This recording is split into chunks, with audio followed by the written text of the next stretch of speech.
Is the market actually crashing? You know, it's getting to the point where we really have to start asking this question because we have a war, recession scares, inflation out of the Yahoo, and rates that are touching 8%. It already seems like things are coming down upon us. I'm gonna do my absolute best to provide you the data and statistics that you're going to need if you're deciding to actually purchase or sell real estate now or in the near future. So if you feel like this is going to be something that you're going to need, don't forget to hit that like and subscribe button because we provide these videos every week. My name is George Rodriguez with eXp Realty, and allow me a few moments a day to be a realtor.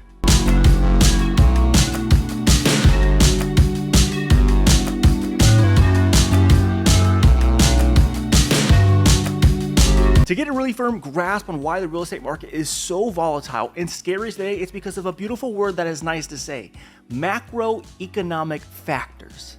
Now, if you don't understand what that is, basically outside things that are happening to the marketplace to cause fear and concern, increasing the mortgage rates. I'm in danger.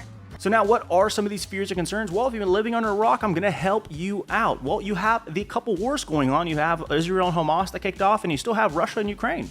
And not to stop there, but you also have the fears of a looming recession that could possibly occur in the near future. And I'm not going to get started with the government because this is a real estate channel and not a political environment. Can you let him finish, sir? No, he doesn't know how to do that.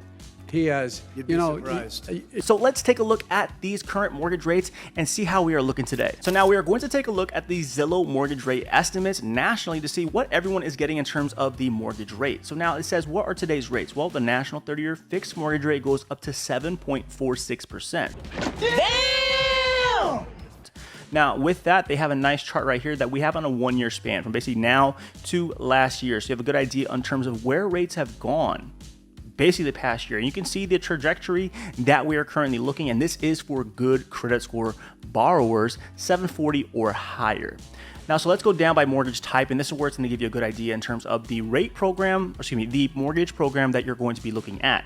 Now, with a conforming loan, which is essentially the conventional, on a 30-year fixed rate, you're currently sitting at a 7.46%, with the mortgage rates actually going down on a week by 0.04%, but really, you're probably not even going to notice that when you pay your monthly payment.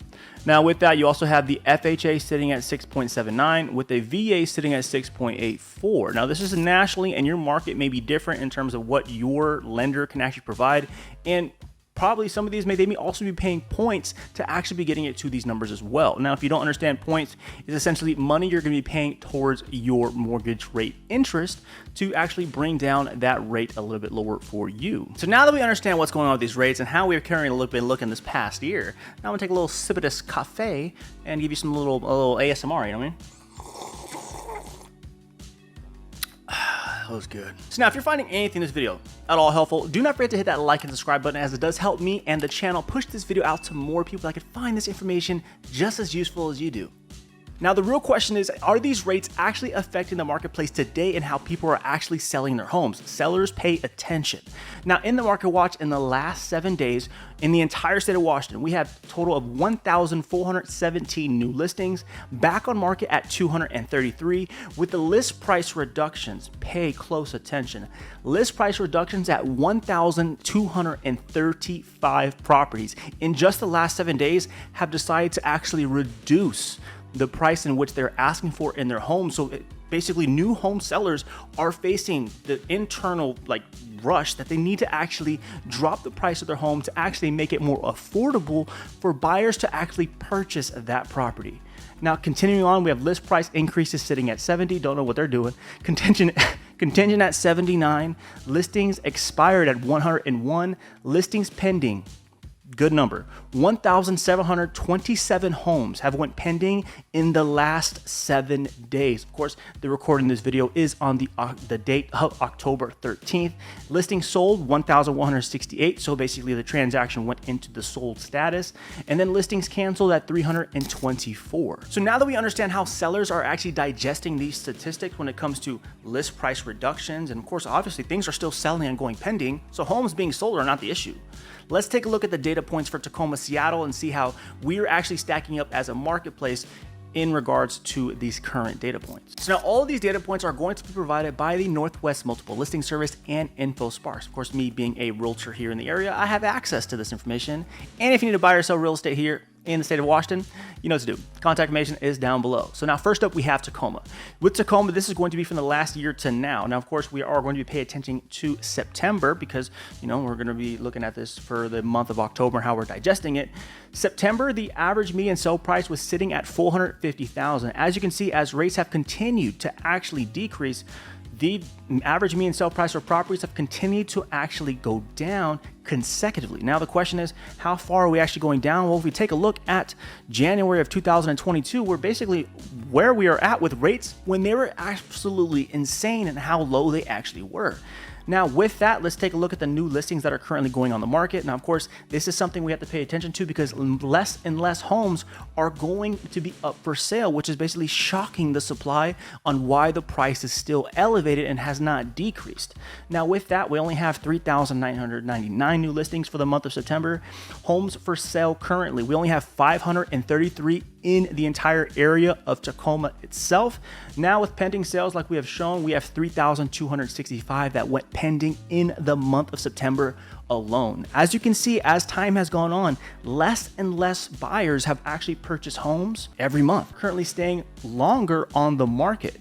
As you can see from the beginning of last year, we are sitting at 6 days on market, meaning most cases you listed it on Thursday, go all the way to Monday, you have multiple offers and your and your seller is selecting which one was highest and best. Now, of course, we actually went down again in terms of the average day on market sitting at 11. So with these current prices, you can see that with sellers dropping the actual reduction when they list their home to actually list lower, homes are actually selling at a decent pace still. But now we understand how Tacoma is digesting all of this information. Now, how about Seattle? How is the largest market here in the state of Washington feeling these rates and how are things moving? Let's get to that information now. Let's take a look at Seattle. Now, with the average median sale price, we can see that things are going to be decreasing as well. For September, we're sitting at 795,500, with the peak being in February at 835,000. So basically, if you would have waited to actually purchase real estate now, you would have saved $40,000, but your monthly payment would have been a little bit higher based upon the rates on what you're going to be paying on your mortgage. Now, of course, the lowest point for the average median sale price in January of 2022 was at 773,313. So things, basically, you've actually still gained appreciation from last year to now if you were to sell your home as a homeowner. So if you're deciding to actually sell your home, don't be scared and cause for concern. Yes, you're not going to get as much as people would have done in 2021 or obviously this month in February of 2023, but you're still going to be making more money than you would have made last year. So don't get all caught up in the fear that social media is feeding you. Thank you. I'm your little monthly therapist here on YouTube. Now, for new listings here on the marketplace, you're going to be taking a look at September at 11,521. Yes, the more homes that are being listed on the marketplace is steadily declining, which is what's causing the real estate market to actually prop up and not crash like everyone is wanting and desiring. Well, of course, I don't. Now, with that, homes for sale, as you can see, they are actually increasing in terms of the overall pattern when it comes from the entire year. But of course, the last few months, as it does get closer into the winter and the holidays, of course, less people want to move. And that's why homes are typically going to decline in terms of being listed. Now with pending sales, as you can see, it's same thing, stay declining. But in the month of September, pay attention. People are still buying homes. 8,289 homes went pending in the month of September. Now, I lied. We have one more thing to look at. Now, with the data points for days on market, yes, things have increased in a sense that you're going to take almost close to 2 weeks to actually sell your home. 10 days to be exact, and it's the same thing that's been since June of this year. So basically, if you take care of your home and you present the right and correct way, you're going to more than likely be sold within the first 2 weeks of you actually listing your home. So now for my personal opinions, if you are going to be deciding to actually sell your property within this current marketplace and timeline, you are still going to sell. So as a seller, do not be scared and apprehensive because you are still going to make more money on an average basis than you would have made at the beginning of 2022. So don't let the social media fear get to you. Your home will still sell, and more than likely within 2 weeks. Now, if you have any questions in terms of how you should get your property ready, I'm going to link this video above to actually give you some tips and prepare you for what you should do when actually considering and selling your property. We got a co-star. It wasn't really playing nice. So now, cheek to cheek. With buyers, now's the time to ultimately actually purchase real estate, meaning with the cause of fear, it's actually caused sellers to actually bring down their asking price and, as you've seen, reduce as well. With that, you're also getting credits in most cases from the seller to actually assist you in closing on your home. Meaning, in most of the offers that I have presented this year, my clients have gotten $5,000 to $20,000 from the seller to assist you on your closing costs, buying down the interest rate, and also getting that closing cost paid with their money instead of yours. Now, of course, that does sound advantageous, but of course, buying in a time of high interest rates leads you to the opportunity of actually refinancing when rates are lower. But of course, that is going to be upon your decision in terms of if you can financially afford it, the higher monthly payment, but also mentally afford doing this when everyone is telling you to wait. But of course, waiting has brought people to the portion of timing the market, ultimately has brought more losers than has brought more winners. I appreciate you for taking the time to actually watch this video, and don't forget to leave a like and subscribe and comment down below if you have another location you'd like me to do a market update for. Now, of course, my name is George Rodriguez and his is Octavio, and you have a good day.